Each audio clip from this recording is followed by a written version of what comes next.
If you didn't already know, the United Nations has declared 2016 the International Year of Pulses. Pulses are dried seeds from the legume family. The Year of Pulses hopes to raise awareness of their nutritional benefits and their role in sustainable food production. And this year is shaping up to be the best on record in Australia for one pulse in particular, the mung bean. The 2016 crop is the biggest ever, and as John Taylor reports, years of research have transformed what were once called mongrel beans into money beans.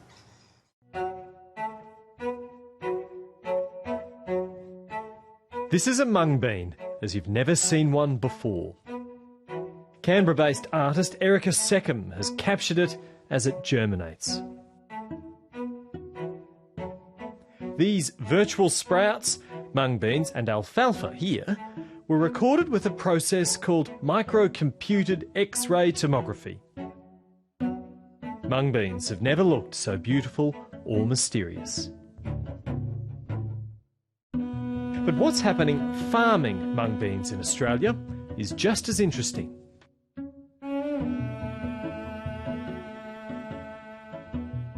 So they've gone from mongrel beans to money beans?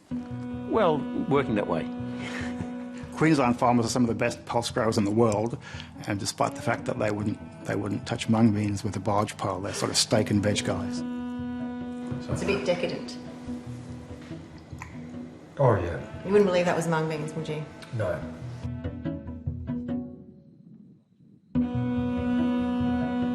South of Toowoomba, Pat Lyons and his son Liam have a mixed farming operation, running cattle, growing lucerne and mung beans.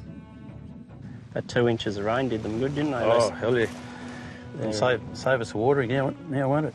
They're still Well, I remember as a young fella, Dad grew a crop of mung beans. I think it would have been in the late 70s perhaps, and they were known as mongrel beans then. And they were very successful for a couple of years, but the third year wasn't so, and we hadn't grown them for probably 15 years since. They got nice big hands on them, nice fingers. Yeah, Jeff and the breeder's done a wonderful job with these newer varieties. All the pods are up around the top. They'll be good harvesting, they've got some height about them. Yeah. Times have really changed for mung beans. Australia's on track for its greatest harvest by far. We've signed up for $1,400 a tonne on a hectare contract. That's a little bit better than last year. So, look, it is a good return compared to what they have been even only 3 years ago. They're probably only half that. Mung beans are also attractive because they're a quick cash crop and fix their own nitrogen in the soil and don't require urea. It's a rotational. They're a short crop, 100, 110 days to harvest. They fit in very well with our winter crop program. Our barley in the winter, and if the season allows us, we can go and plant our mung beans up between the rows of barley, and 110 days after planting, we're harvesting. So, and everything goes to plan, perhaps we can get back into barley again. So, 3 crops in 12 months or more.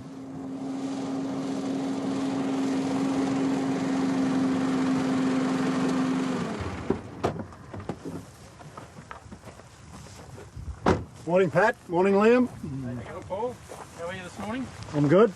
Another day on the job? Paul McIntosh is an agronomist and works with Pulse Australia. Beans look fantastic. It's an industry organisation that promotes the farming and selling of the dried seeds of legumes, like chickpeas, faba beans and mung beans. My first mung bean crop I ever stepped into was 1984-85 in the Western Downs, and I didn't know what it was. I'd been used to growing plenty of soybeans in my hometown in the South Burnett, but mung beans are an entirely different kettle of fish. Much shorter, much less water volume needed, so that was the first time I got into them, and it's been a long time. It's been 32 years and I'm still loving them. There's not much he doesn't know about mung beans now, like how to simply and quickly check for pests. All good and clean, Pat and Liam. Oh, that's great news. Well, this summer, if we estimate we've got 125,000 hectares, we're sincerely hoping we get 125,000 tonne. Whether that happens or not, maybe in the lap of the weather gods, because central Queensland have just gone in, and we're still not to the end degree here with our crops. You don't actually count the crop until you get it in a bin and it's being sold. What's prompted the surge in growing mung beans? We're better at it. The price from overseas, where most of the crop goes, is good and strong. But basically we're better at it. We're getting more reliability in our crop growing of mung beans, and that's important. Like, we've grown sorghum for years and wheat for years, and they're good crops. They're grass crops. They have a different ability than mung beans. But mung beans are really reigning supreme at the present moment, and we have a saying that the rise of mung beans, and that's truly happening in a lot of Australia. So where are mung beans growing? Well, they're growing from north to south. But there's some in the Gulf which are going reasonably well. They're grown at Burdekin quite successfully, mostly on the irrigation. The Ord scheme is trialling them out. We grow them right through central Queensland, southern Queensland, northern New South Wales, and on the coastal areas. So they're growing quite a different areas to what soybeans might be. They've got a high water requirement, but they're growing quite a bit everywhere. And it's thanks to the breeders and all the other people who look after the agronomy that they're such a diverse area that they can be grown in, thanks to all those people concerned. So there's more mung beans being grown by more people. Our neighbours are growing them, 2 neighbours are growing them I know of. They've come a long way in the last 5 years with the new varieties, Crystal and Jade. And I've got to give a lot of credit to those breeders in Warwick or wherever they are. They've done a tremendous job with those 2 varieties.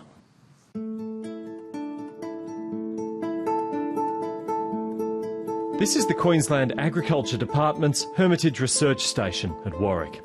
Through work here, with support from the Grains Research and Development Corporation, mung beans are no longer difficult mongrel beans.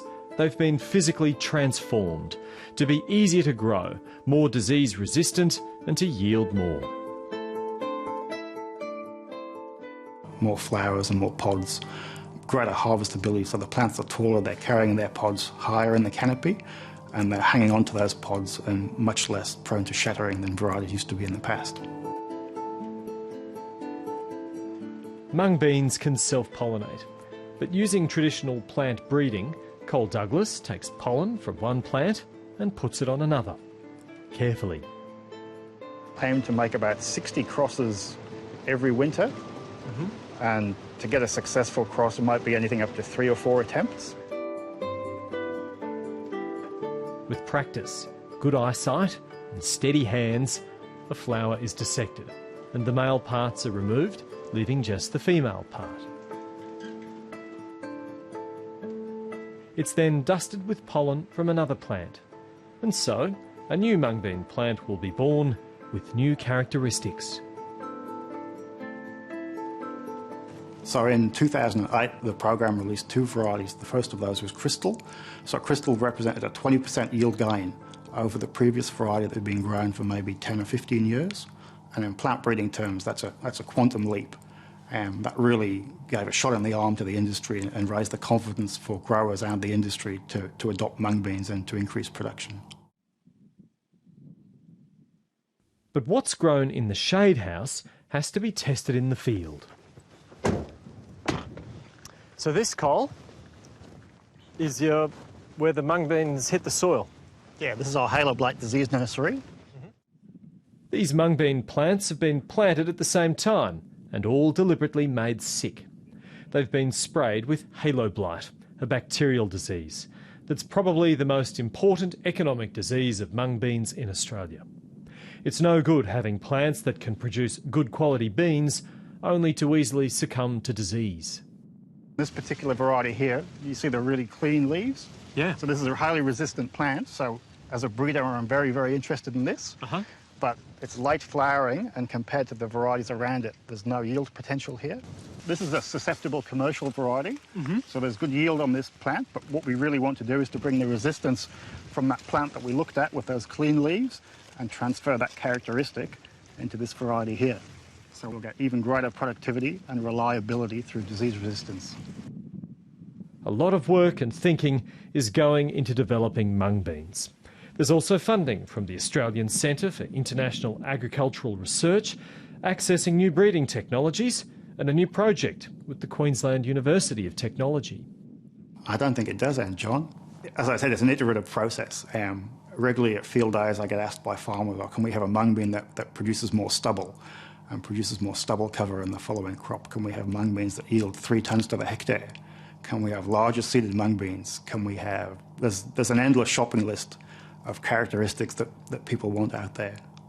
This is part of our long-term storage, John, where we keep seed in cold storage. Senior plant breeder Cole Douglas also leads the National Mung Bean Improvement Program. So this is your seed bank, Cole? Yes, John, this is part of the collection of the material that we work with.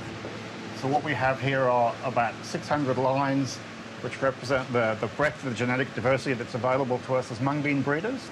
So they're all different mung bean seeds in They are, each one is unique. Uh-huh. So we need to keep them distinct. And just as an example here,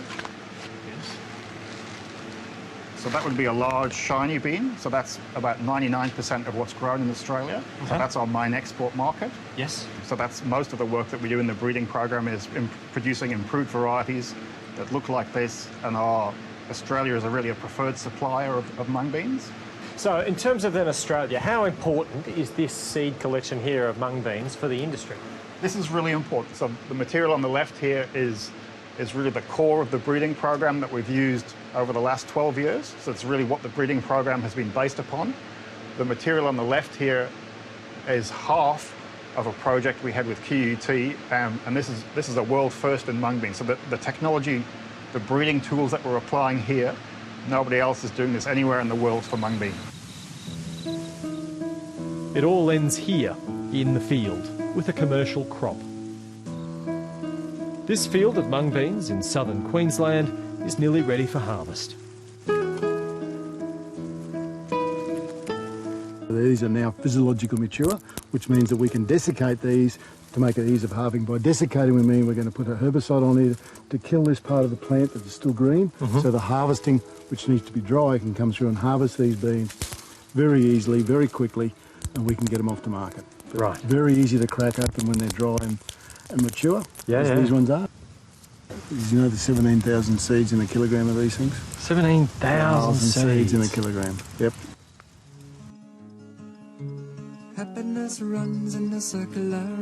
Sometimes derided as hippie food, surprisingly few mung beans are eaten in Australia. Nearly all of the mung beans grown here go overseas. It's mostly we export them overseas, but there's different things going on in Australia right now with mung bean end usage. But right at the present moment, and for many years before this, we've exported about 98% of them overseas for the sprouting market in the Asian countries. สวัสดีค่ะวันนี้โมจะมาพาสาวๆเข้าครัวกันเนาะแต่ไม่ได้มาทำอาหารนะ Mung beans are sprouted for good edible protein. มันก็จะมีรากเล็กๆออกมา The newer varieties also sprout faster. ใส่น้ำลงไปโมจะล้างน้ำประมาณ2น้ำเพื่อเอา But that's not to say that mung beans aren't being eaten in Australia เศษเปลือกถั่ว and made into something you might never have expected. In a small factory at Richlands, an outer suburb of Brisbane, mung beans are being transformed into nut-free versions of peanut butter and Nutella. It's great to be able to transform the humble mung bean, which has been used for centuries in dietary applications, and bring it out there for people to enjoy. It was actually started a long time ago in the CRC, which is the Cooperative Research Centres, when they started to have a look at what can we do to take the pulses to the people. How do we remove these barriers, these taste barriers, so that people would use them in broader applications? So we took that technology and we've expanded it from there. Roughly chopped up mung beans are put through a special machine that heats them.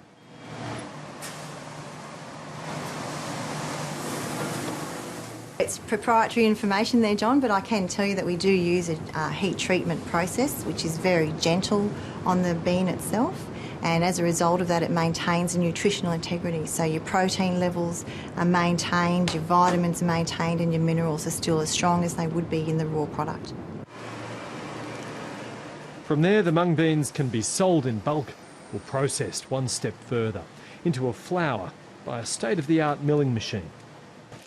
And this is nothing else but mung beans? Mung bean, 100% mung bean. The way we heat treat it, we're able to control the flavours and the profile that we release.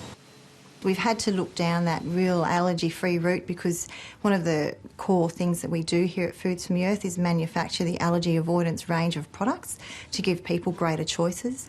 As nut bans expand across nationally and internationally, that feeling of isolation in schools of children who can't have nuts and other children still want to get their protein from nut spreads, they can now use our products. Be my guest. Great, thank you.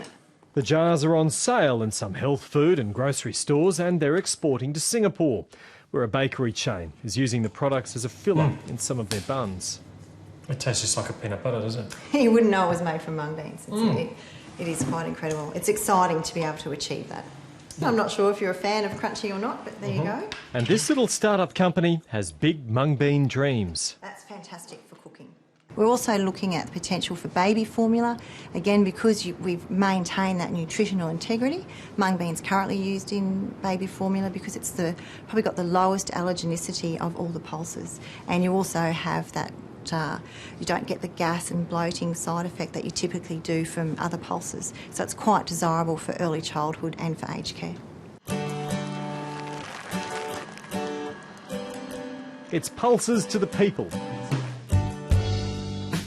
Mung beans' days of being a mongrel on the margins look like they're over. I'm also a lapsed vegetarian, so I have a particular motivation for being a mung bean breeder.